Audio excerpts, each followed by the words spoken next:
It was a great game. OU was number 8, and OSU was number 12. They call it the Brent Parker game, but they could call it the Garrett Limbrick game. They could call it the Mike Gaddis game. There were a lot of players in that. It was great theater, though. The '88 game had to be so discouraging to OSU fans, because remember the previous 2 Bedlam games in Stillwater. '83 was the 21-20 game when OSU led 20-3.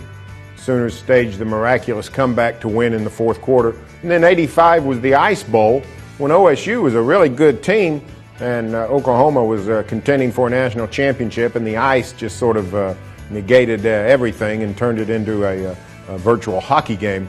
But in '88, Oklahoma State again had a chance to win, and that ball bounces off Brent Parker's hands.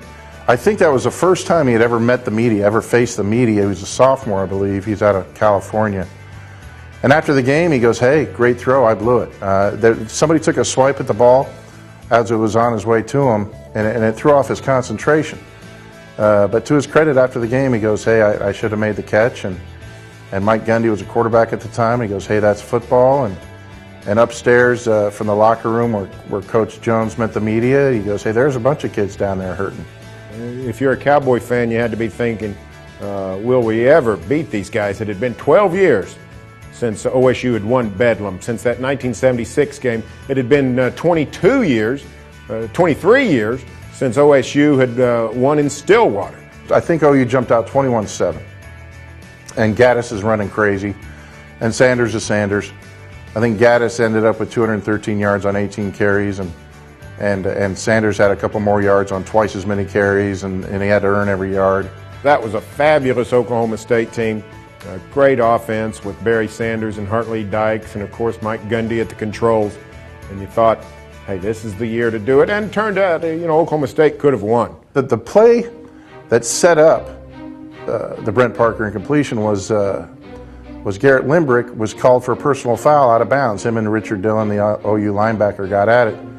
Went at it. I think Dillon threw Limbrick into the TV stand, and it's such a tight sideline. And Limbrick did take it. He kind of shoved him back and cussed at him. Well, heaven forbid there should be cussing at a football game. And the ref didn't like the cussing, and he threw 15 personal foul flags. So that's a 15-yard penalty. So instead of 4th and about 4 or 5 inches, it's 4th and basically 16 yards.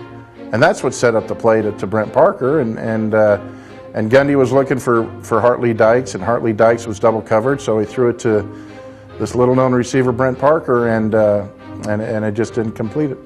31-28 final doesn't really raise eyebrows 20 years later.